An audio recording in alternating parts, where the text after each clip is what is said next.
அனைத்து தமிழ் உறவுகளுக்கும் அன்பு வணக்கங்கள். நீதிக்கு எதிரான வன்முறையை விட அநீதிக்கு எதிரான மௌனம் ரொம்ப ரொம்ப கொடுமையானது, ஆபத்தானதும் கூட. தமிழ் மொழியில இருந்துதான் கன்னட மொழி வந்தது அப்படிங்கிற ஒரே ஒரு வரலாற்று உண்மையை கமலஹாசன் சொன்னதற்காக இன்றைக்கு அவருக்கு எதிராக ஒட்டுமொத்த கர்நாடகாவும் ஒட்டுமொத்த கன்னடர்களும் ஒன்றிணைஞ்சு அவரை எதிர்க்கிறாங்க. அவருக்கு எதிராக போராட்டம் நடத்துறாங்க. அவரை மன்னிப்பு கேட்க சொல்லி வற்புறுத்துறாங்க. அந்த மாநிலத்தோட நீதிமன்றமும் நீதிபதிகளும் கூட பொதுவானவங்களா நடுநிலைமையோட செயல்படாம ஒரு கட்ட பஞ்சாயத்து செய்யறவங்க மாதிரி கமலஹாசனை மன்னிப்பு கேட்க சொல்லி வற்புறுத்துறாங்க. ஆனா கமலஹாசன் தெளிவா சொல்லிட்டாரு, எந்த தப்புமே செய்யாத போது நான் ஏன் மன்னிப்பு கேட்கணும்? ஒரு வரலாற்று உண்மையை சொன்னதுக்காக நான் ஏன் மன்னிப்பு கேட்கணும்? ஒருவேளை நான் சொன்னது தப்பு அப்படின்னா அதற்கான சான்றுகளை கொடுங்க. சான்றுகளை கொடுத்து நான் சொன்னது தப்பு அப்படின்னு நீங்க நிரூபிச்சுட்டா கட்டாயமா நான் மன்னிப்பு கேட்கிறேன்னு தன்னுடைய ஸ்டாண்ட மிக தெளிவா கமலஹாசன் சொல்லிட்டாரு. ஆனாலும் கன்னடர்கள் இப்ப வரைக்கும் அதை புரிஞ்சிக்காம அவருக்கு எதிராக போராட்டம் நடத்திக்கிட்டு தான் இருக்கிறாங்க. அவருடைய தக் லைஃப் திரைப்படத்தை கர்நாடகாவில் வெளியிட விடாம செஞ்சுட்டாங்க. இந்த இடத்துல தான் நாம ஒரு செய்தியை தெளிவா புரிஞ்சுக்கணும். கன்னடர்களோட போராட்டத்துல எந்த நியாயமும் இல்ல, அவங்களோட கோரிக்கையும் ரொம்ப ரொம்ப தப்பு. ஆனாலும் கூட தங்களுடைய கன்னட மொழிக்கு ஒரு இழுக்கும் அவமானமும் வந்துடுச்சு அப்படின்னு உடனே அந்த மாநிலத்தில் இருக்கிற சாமானிய மனிதர்ல இருந்து உச்சபட்ச பொறுப்புலையும் ஆட்சி அதிகாரத்திலையும் இருக்கிற நீதிபதிகள், ஆட்சியாளர்கள், அரசியல்வாதிகள் உட்பட எல்லாருமே கன்னட மொழியால ஒரே இனமாக ஒன்றிணைந்து இன உணர்வோட கமலஹாசனை எதிர்த்து போராட்டம் நடத்திக்கிட்டு இருக்கிறாங்க. அவரை மன்னிப்பு கேட்டே ஆகணும் அப்படின்னு தொடர்ந்து வற்புறுத்திக்கிட்டே இருக்கிறாங்க. ஆனா இங்க என்ன நிலைமை? தமிழ் வெர்சஸ் கன்னடம் இந்த பிரச்சனை ஒரு வாரமா ஓடிக்கிட்டு இருக்கு. ஆனா இப்ப வரைக்கும் கூட கமலஹாசனுக்கு ஆதரவாக இங்க இருக்கக்கூடிய முதலமைச்சரோ, துணை முதலமைச்சரோ, எதிர்கட்சி தலைவரோ, மற்ற முக்கியமான அரசியல் கட்சி தலைவர்களோ யாருமே அவருக்கு ஆதரவாக வாயை திறந்து ஒரு வார்த்தை கூட பேசல. அண்ணன் சீமான தவிர அவர் மட்டும்தான் தொடக்கத்துல இருந்து இப்ப வரைக்கும் கமலஹாசனையும் கமலஹாசனோட கருத்தையும் ஆதரிக்கக்கூடிய ஒரே தலைவரா இருக்காரு. இந்த ஒரு நிகழ்வே உண்மையாகவே தமிழ் மொழிக்காகவும் தமிழ் நாட்டுக்காகவும் யார் போராடுகிறார்கள் என்பதை தமிழ்நாட்டு மக்களுக்கு வெளிச்ச போட்டு காட்டியிருக்கு. சீமான் மட்டும்தான் உண்மையான தமிழ் இன தலைவன் அப்படிங்கிறத மக்களுக்கு உணர்த்தி இருக்கு. ஏன் மற்ற தலைவர்கள் யாருமே கமலஹாசனை ஆதரிக்க மாட்டேங்கிறாங்க? நாம என்ன சொல்றோம் அப்படின்னா, கமலஹாசனை ஆதரிக்க வேணாம், அவர் சொன்ன அந்த வரலாற்று உண்மையை ஆதரிக்கலாமே. நாமும் கூட இங்க கமலஹாசன் சொன்ன அந்த கருத்தை தான் ஆதரிக்கிறோமே தவிர கமலஹாசனை ஆதரிக்கல. ஏன்னா தமிழ் மொழியின் பெருமை குறித்தான கருத்துக்கள்ல என்னைக்குமே கமலஹாசனை நம்பவே முடியாது. நாளைக்கே அவர் தமிழ் மொழிக்கு எதிராகவும் பேசுவாரு, பேசி இருக்கிறாரு. ஏற்கனவே ஒரு தடவை தமிழர்களோட உணர்வை காயப்படுத்துற மாதிரி கமலஹாசன் நடந்துகிட்டாரு. எடுத்துக்காட்டுக்கு கடந்த மே மாசம் 17ஆம் தேதி தான் இதே தக் லைஃப் திரைப்படத்தோட முன்னோட்ட காட்சியை வெளியிட்டார்.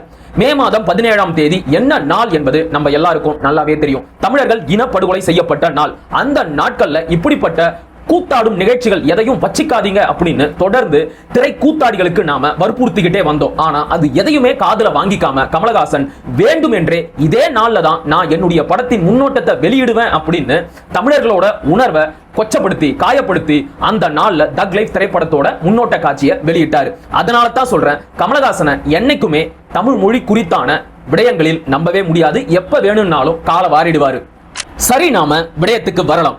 தமிழ் வெர்சஸ் கன்னடம் இந்த பிரச்சனையில ஏன் இப்ப வரைக்கும் கூட கமலஹாசனுக்கு ஆதரவாகவோ தமிழ் மொழிக்கு ஆதரவாகவோ நம்முடைய முதலமைச்சர் ஐயா மு க ஸ்டாலினோ, துணை முதலமைச்சர் ஐயா உதயநிதி ஸ்டாலினோ வாயை திறந்து ஒரு வார்த்தை கூட பேசல. அப்கோர்ஸ் இவங்க ரெண்டு பேருமே பிறப்பால தெலுங்கர்கள் தான். இவங்களுக்கு தமிழ் மொழி பற்றோ தமிழ் இனப்பற்றோ சுத்தமா கிடையாது. இவங்க ரெண்டு பேர்கிட்டையும் இருந்து தமிழ் மொழிக்கு ஆதரவான கருத்தையும் நாம எதிர்பார்க்க முடியாது. அப்படி ஒருவேளை எதிர்பார்த்தா நாம தான் மிகப்பெரிய முட்டாளாகவும் கோமாளிகளாகவும் மாறிடுவோம். ஆனா இது மட்டும் தான் இவங்க ரெண்டு பேரும் வாயை திறந்து பேசாம இருக்கிறதுக்கு ஒரே காரணமா? இல்ல, இன்னும் நிறைய இருக்கு. ஒருவேளை நாளைக்கே முதலமைச்சரும் துணை முதலமைச்சரும் தமிழ் மொழிக்கு ஆதரவா பேசிட்டா சன் நெட்வொர்க் சேனல்கள் எதுவுமே கர்நாடகாவில் ஓடாது. அதனுடைய அலுவலகங்கள் அடிச்சு நொறுக்கப்படும், சூறையாடப்படும். இன்னும் ஏன் தீ வச்சு கூட கொளுத்தப்படலாம். கடந்த கால வரலாற்றுல அதற்கான நிறைய சம்பவங்கள் பதிவாகி இருக்கு. அதே நேரத்துல திமுக தமிழ் மொழிக்கு ஆதரவா ஒரே ஒரு கருத்தை சொன்னா கூட போதும், கர்நாடக மாநில பிஜேபி அந்த மாநில காங்கிரஸ் கட்சியை எதிர்த்து அரசியல் செய்ய தொடங்கிடுவாங்க. இங்க பாருங்க, காங்கிரஸ் கட்சியோட கூட்டணியில இருக்கிற திமுக கன்னட மொழிக்கு எதிரா பேசுறாங்க. அந்த கட்சியை எதிர்த்து காங்கிரஸ் கட்சி எதுவுமே பேசல. இப்படிப்பட்ட காங்கிரஸ் கட்சிக்கா நீங்க ஓட்டு போட்டீங்க அப்படின்னு கர்நாடக மாநில பிஜேபி கர்நாடக மாநில காங்கிரஸை எதிர்த்து அரசியல் செய்ய தொடங்கிடுவாங்க.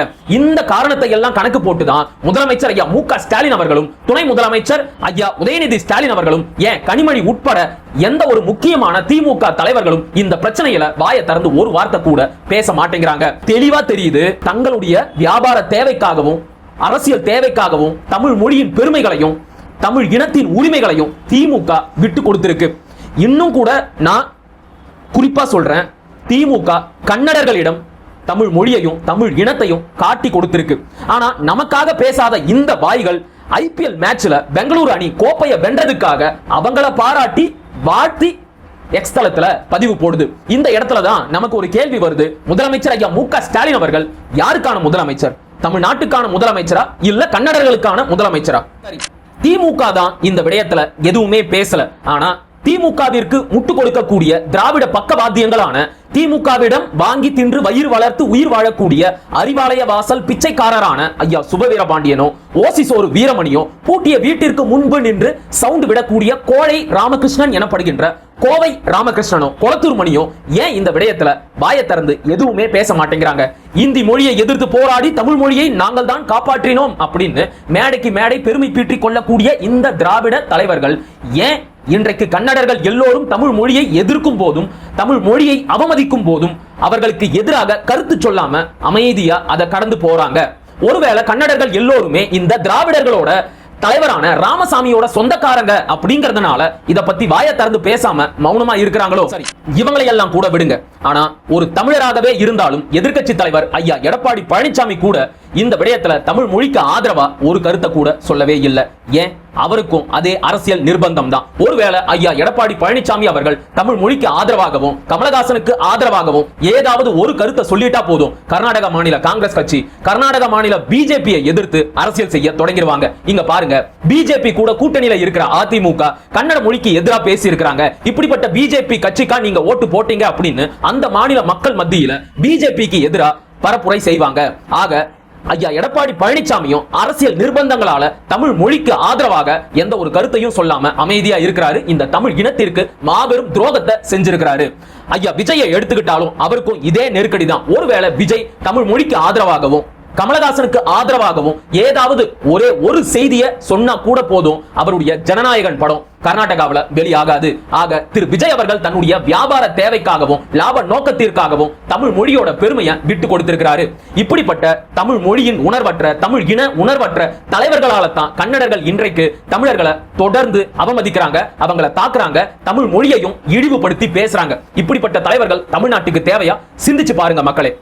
சமஸ்கிருத மொழியில இருந்துதான் கன்னட மொழி வந்தது அப்படின்னு சொல்லும் போது அதை பெருமையாக ஏற்றுக்கொள்ளும் கன்னடர்கள் தமிழ் மொழியில இருந்துதான் கன்னட மொழி வந்துச்சுன்னு சொன்னா மட்டும் அதை ஏன் ஆத்திரம் கொண்டு எதிர்க்க வேண்டும்? அதற்கான மிக முக்கிய காரணமே தமிழர்கள் இன உணர்வும் மொழி உணர்வும் இல்லாம ஆளுக்கு பிரிஞ்சு பிளந்து தனித்தனி குழுக்களாக நிக்கிறது தான். நாம மட்டும் கன்னடர்கள் மாதிரி இன உணர்வோடையும் மொழி உணர்வோடையும் ஒற்றுமையா நின்னா இந்த உலகத்துல நம்மை எதிர்க்க எந்த ஒரு இனத்திற்கும் துணிவே வராது.